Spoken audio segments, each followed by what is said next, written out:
Antonia Salzano n'aurait jamais imaginé que sa vie prendrait un tournant aussi inattendu. La mort de Carlo Acuti, son fils bien-aimé, fut un coup dur, mais quelque chose d'extraordinaire commença à se produire au milieu de la douleur. Des rêves fréquents de Carlo et d'autres saints illuminèrent ses nuits, apportant des messages qui semblaient bien plus que de simples illusions.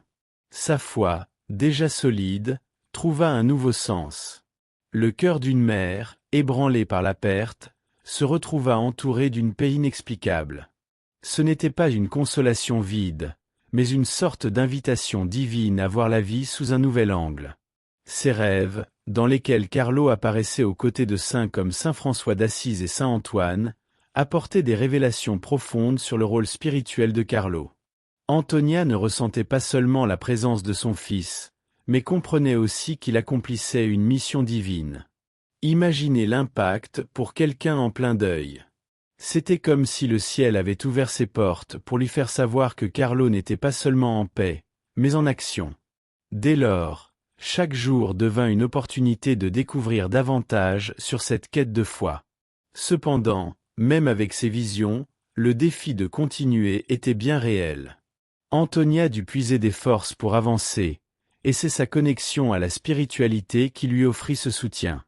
La foi, nourrie par la prière et la présence constante de Carlo dans ses rêves, devint son ancre émotionnelle. À partir de là, sa vie ne serait plus jamais la même. Elle commençait à réaliser que cette nouvelle phase n'était en réalité que le début de quelque chose de plus grand, quelque chose qui surpassait la douleur de la perte et la conduisait vers un objectif plus élevé. Les rêves d'Antonia n'étaient pas de simples images passagères de l'esprit, ils portaient des messages clairs, presque palpables. Dans chacun d'eux, Carlo apparaissait avec une sérénité que seuls les saints émanent. À ses côtés, des figures comme saint François et saint Dominique guidaient sa mère, révélant combien il était intégré à la mission divine. Pour Antonia, ce n'était pas seulement une consolation, mais une véritable révélation du rôle spirituel que jouait son fils. Ces moments de révélation transformèrent sa perception de la vie et du but de Carlo. Carlo, dès son jeune âge, avait une dévotion unique, une passion pour Jésus-Christ et pour l'Église qui transcendait la vie ordinaire d'un adolescent. Dans l'un de ses rêves, il semblait enveloppé d'une lumière céleste, et le message qu'il apportait était clair. Sa mission sur terre n'était pas terminée. Il inspirait les jeunes chrétiens, montrant que la foi n'était pas seulement une pratique, mais un chemin vivant, plein de défis et de récompenses. Antonia commençait à comprendre que Carlo remplissait un rôle bien plus grand que celui qu'elle avait imaginé, un rôle qui la conduirait vers de nouvelles découvertes spirituelles. Ses rêves ne servaient pas seulement de réconfort, mais aussi de guide. Ils étaient comme une boussole spirituelle, pointant vers l'héritage que Carlo laissait et que sa mère, désormais, devait poursuivre. À travers eux, Antonia se sentait appelée à partager ce chemin avec le monde. La foi n'était plus seulement une ancre émotionnelle, mais aussi une source de direction. L'Évangile, si présent dans les études bibliques que Carlo aimait, devenait encore plus vivant pour elle. Désormais, Antonia se voyait dans une nouvelle mission, mais ce qui allait suivre la mettrait encore plus à l'épreuve. Carlo Acuti affronta sa maladie avec une sérénité impressionnante, une paix que beaucoup ne peuvent comprendre. Même avec le diagnostic dévastateur de leucémie, sa foi ne vacilla jamais. Il embrassa sa douleur comme une offrande à Dieu, affirmant que « la souffrance est la monnaie avec laquelle nous achetons le ciel ». Cette perspective ne réconfortait pas seulement son âme, mais servait également d'exemple à sa mère et à tous ceux qui l'entouraient. Sa vie était un témoignage vivant de la manière dont la spiritualité peut transformer même les moments les plus sombres en opportunités de dévotion. Alors que d'autres jeunes de son âge auraient pu désespérer ou remettre en question la vie, Carlo se concentrait sur ce qui comptait vraiment pour lui, sa relation avec Jésus-Christ et l'impact qu'il pouvait laisser aux autres. Même hospitalisé, il continuait à pratiquer son dévotionnel quotidien, et ses prières étaient toujours tournées vers les autres, jamais centrées sur lui-même. Carlo comprenait que sa souffrance avait un but plus grand, quelque chose que même la maladie ne pouvait lui ôter. Il devint un exemple non seulement pour les jeunes chrétiens, mais aussi pour ceux qui cherchaient des forces au milieu des tempêtes de la vie. Cependant, La sérénité de Carlo n'était pas seulement une caractéristique personnelle, mais le reflet de sa profonde connexion à la foi. Pour lui, l'Évangile n'était pas simplement un ensemble d'histoires, mais une vérité vivante qui orientait ses actions, même dans ses derniers instants. Cette même sérénité fut ce qui impacta le plus Antonia, qui voyait en son fils un véritable exemple de comment la foi peut être une ancre, surtout face à la mort. Carlo est parti, mais il a laissé un héritage spirituel qui continue d'inspirer ceux qui, comme lui, cherchent à vivre une vie de louange et d'adoration. Après le départ de Carlo, Antonia trouva la force dans la foi pour poursuivre l'héritage de son fils. Elle ne permit pas que la douleur de la perte la consume, mais la transforma en une mission de vie. Inspirée par la vie de Carlo, Antonia fonda une institution dédiée à promouvoir l'amour, le service aux autres et l'importance des études bibliques, un aspect si cher à son fils. À travers cette œuvre, elle a touché la vie de nombreux jeunes chrétiens, démontrant que, même dans les pertes les plus douloureuses, la foi peut être un puissant guide. Antonia avait toujours su que Carlo était spécial, mais ce n'est qu'après sa mort qu'elle comprit l'ampleur de la mission qu'il avait entamée. Elle devint une ambassadrice de l'exemple de vie de Carlo, emmenant ses témoignages de foi dans différentes parties du monde. Chaque sermon qu'elle entend, chaque messe à laquelle elle participe, est une occasion de partager la dévotion que Carlo portait à Jésus-Christ et à l'Église. Antonia réalisa que son rôle n'était pas seulement celui d'une mère, mais celui d'une porteuse du message d'espoir et d'adoration que Carlo avait laissé. La fondation d'Antonia est devenue un phare pour ceux qui souffrent, en particulier les jeunes en quête d'un sens plus profond à leur vie. Avec l'Évangile en main, elle partage les leçons de foi qu'elle a apprises tout au long de son parcours, montrant que la spiritualité est la clé pour surmonter toutes les adversités. L'œuvre que Carlo a commencée sur terre continue de vivre, maintenant à travers sa mère, qui non seulement honore la mémoire de son fils, mais vit également la mission de porter la parole de Dieu à tous ceux qui cherchent réconfort et espoir. Ainsi, ce qui semblait être la fin devint le début de quelque chose de bien plus grand. Pour Antonia, la foi fut le pilier qui la maintint debout dans les moments les plus difficiles après la mort de Carlo. Au milieu de la douleur dévastatrice, elle trouva dans la Bible et dans la prière quotidienne la force nécessaire pour avancer. La spiritualité, qui avait été un fondement dans la vie de son fils, devint maintenant son ancre. La confiance en Dieu et la croyance dans le but supérieur de la vie de Carlo lui enseignèrent que la douleur, aussi accablante soit-elle, pouvait être transformée en quelque chose qui produirait des fruits spirituels, non seulement pour elle-même, mais aussi pour ceux qui l'entourent. Cette foi inébranlable ne s'est pas construite en une nuit, mais a été façonnée au cours de son parcours spirituel, surtout après la mort de Carlo. Elle commença à voir le deuil non pas comme une fin, mais comme le début d'une mission. À travers des témoignages de foi, Antonia partage son histoire avec d'autres parents qui ont également perdu un enfant, montrant comment la dévotion et l'adoration peuvent être des instruments puissants pour alléger la souffrance. Ces paroles résonnent dans les églises, lors des cultes et dans divers sermons, touchant le cœur de ceux qui cherchent des réponses au milieu de l'obscurité. Antonia découvrit que la véritable résilience face à la douleur ne réside pas seulement dans l'acceptation de la perte, mais dans sa transformation en une mission spirituelle. À travers sa fondation et les études bibliques qu'elle promeut, elle inspire les jeunes chrétiens à comprendre que, même dans les épreuves les plus grandes, la foi peut être la clé pour trouver la paix et un but dans la vie.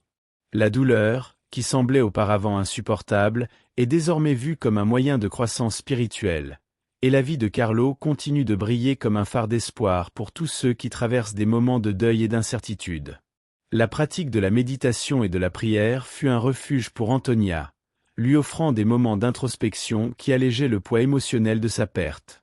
En réservant de petits moments dans la journée pour se connecter à quelque chose de plus grand, elle trouva une plus grande clarté d'esprit et une sensation de paix qu'aucune autre activité ne pouvait lui offrir. Cette habitude, que Carlo cultivait également avec dévotion, se révéla essentielle pour maintenir le calme et la sérénité face aux défis. Ici, la spiritualité ne se limitait pas à un simple rite religieux, mais devenait un moyen efficace de préserver sa santé mentale. Beaucoup sous-estiment le pouvoir que la méditation et la prière peuvent avoir sur l'équilibre émotionnel, en particulier dans l'environnement professionnel. La vie moderne apporte du stress dans de nombreux domaines, mais s'arrêter quelques minutes, fermer les yeux et élever sa pensée vers Dieu peut être un baume restaurateur. Antonia comprit que cela non seulement la fortifiait spirituellement, mais l'aidait également à affronter les situations quotidiennes avec plus de patience et de résilience. La pratique régulière de la méditation, alliée à la prière, est devenue son havre de paix, un espace où elle se reconnecte avec sa foi et trouve la guidance nécessaire pour les jours les plus éprouvants. Cet équilibre entre l'esprit et le mental que la méditation procure est une ressource que chacun peut adopter. Même ceux qui ne sont pas familiers avec les pratiques dévotionnelles peuvent tirer profit d'une simple pause pour l'introspection. La prière, dans ce contexte, peut être perçue comme un dialogue avec le divin, tandis que la méditation permet d'écouter la réponse. Ce cycle de connexion est un outil puissant qu'Antonia utilise non seulement pour elle-même, mais aussi pour guider les jeunes chrétiens en quête d'équilibre dans un monde soumis à des pressions constantes. Ainsi, la foi prouve une fois de plus qu'elle est le socle d'une vie pleine et harmonieuse. Au milieu des crises qui ont suivi la perte de Carlo, Antonia a découvert que la foi était son ancre émotionnelle. Quand tout semblait s'écrouler autour d'elle, c'était sa confiance en Dieu qui la maintenait debout. Elle savait que les tempêtes de la vie sont inévitables, mais avoir une base spirituelle solide lui a permis de traverser ces moments d'incertitude avec plus de résilience.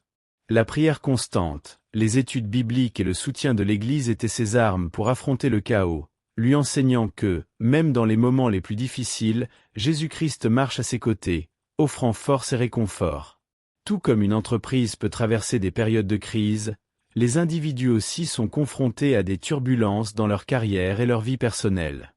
Antonia a réalisé que, lorsque tout semblait hors de contrôle, sa foi était son seul point de repère. Les témoignages de foi d'autres chrétiens l'ont inspirée à aller de l'avant, même lorsque le chemin paraissait sombre. Elle a appris à confier ses soucis à Dieu, comprenant que, bien que les réponses ne soient pas toujours immédiates, la présence divine était suffisante pour apaiser son cœur. La foi, en ce sens, agit comme une ancre, nous maintenant fermement attachés lorsque les vents de l'adversité menacent de nous abattre. Antonia a partagé cette sagesse avec les jeunes chrétiens, leur enseignant que la vie apportera toujours des défis, mais qu'ils peuvent être affrontés avec courage et confiance en Dieu. Cette confiance ne signifie pas l'absence de problèmes, mais la certitude que, grâce à la force de leur spiritualité, ils peuvent surmonter n'importe quel obstacle, que ce soit dans leur vie personnelle, professionnelle ou spirituelle. En prenant le temps de réfléchir et de se connecter à Dieu, beaucoup ont découvert que leurs meilleures idées surgissaient dans ce silence et cette introspection. Des moments de louange et d'adoration peuvent également catalyser la créativité, car ils libèrent l'esprit des distractions quotidiennes, permettant ainsi à l'inspiration de couler librement. Lorsque nous sommes en harmonie avec quelque chose de plus grand, des solutions innovantes se révèlent souvent dans les situations les plus improbables. De plus, la foi peut aider à surmonter la peur de l'échec, l'un des plus grands obstacles à la créativité. Antonia enseigne que chaque erreur est une opportunité d'apprentissage, quelque chose qui peut être transformé en quelque chose de beau et d'utile. Cet état d'esprit est fondamental dans des environnements de travail qui exigent une innovation constante. En créant une culture où l'erreur est acceptée et enseignée, mais où il existe également un profond sens de la foi et d'un but, les équipes sont encouragées à expérimenter et à créer, permettant à la créativité de s'épanouir et à de nouvelles idées transformantes de voir le jour. Le dilemme entre le succès matériel et le but spirituel est une question que beaucoup d'entre nous affrontent, et Antonia a toujours cherché à enseigner que les deux peuvent coexister harmonieusement. La vie de Carlo Acuti est un exemple clair de la possibilité d'atteindre des réalisations significatives sans perdre de vue ce qui compte vraiment, la foi en Jésus-Christ et la quête d'un but supérieur. Antonia croit que la véritable richesse ne réside pas seulement dans les biens matériels, mais dans la capacité de vivre une vie alignée avec les valeurs spirituelles que la Bible nous enseigne. Pour les jeunes chrétiens, elle mentionne souvent que travailler avec un but apporte une satisfaction que l'argent ne peut jamais offrir. Par exemple, Antonia encourage la recherche de carrières qui non seulement bien rémunérées, mais qui contribuent également au bien-être de la communauté. En s'engageant dans des projets qui aident les nécessiteux ou qui promeuvent la justice sociale, les jeunes peuvent ressentir une connexion plus profonde avec leur foi, réalisant que le véritable succès se reflète dans la capacité à servir les autres. Cela non seulement apporte de la joie, mais ravive également l'espoir dans un monde qui semble souvent sombre. Antonia a toujours souligné qu'en trouvant cet équilibre entre le matériel et le spirituel, il est possible de vivre une vie pleine et gratifiante.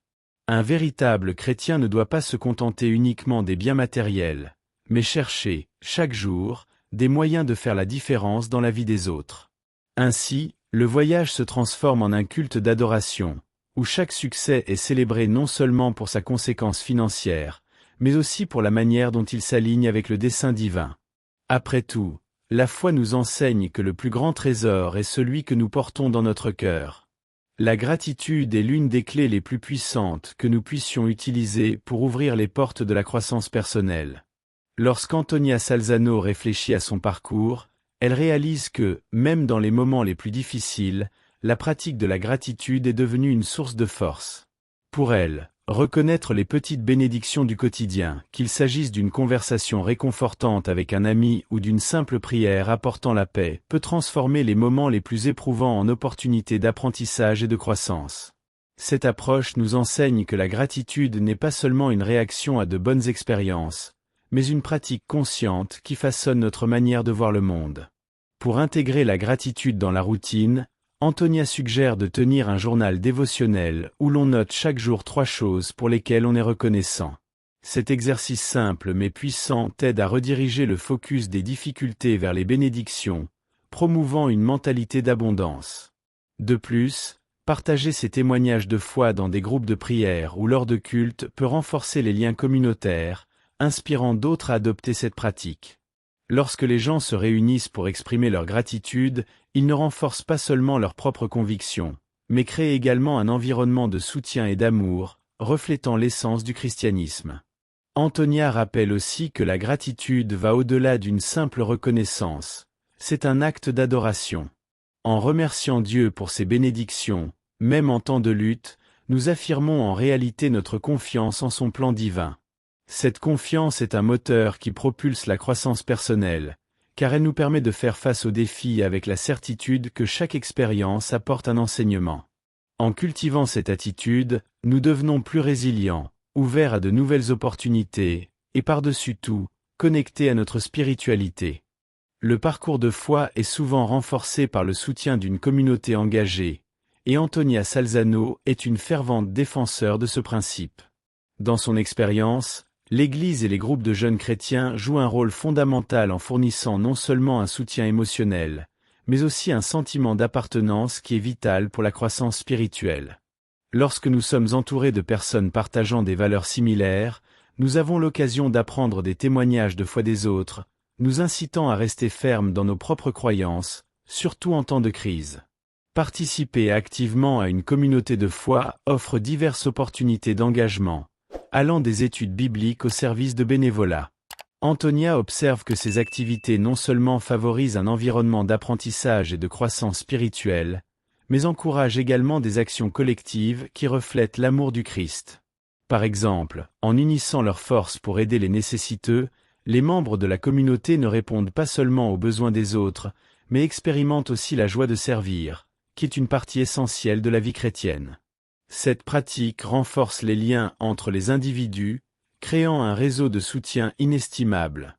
De plus, la force de la communauté devient encore plus évidente en période de défis personnels. Lorsque quelqu'un fait face à des difficultés, le soutien des frères et sœurs dans la foi peut être un facteur crucial pour la surmonter. Antonia croit que, par la prière et le partage d'expériences, la communauté aide à porter les fardeaux les uns des autres, comme l'enseigne l'Évangile. Cette interconnexion non seulement solidifie la foi de chaque membre, mais transforme également la communauté en un espace sacré où l'adoration, la louange et l'amour sont vécus quotidiennement. Ainsi, la foi devient un lien qui unit les personnes, reflétant l'essence du message de Jésus-Christ.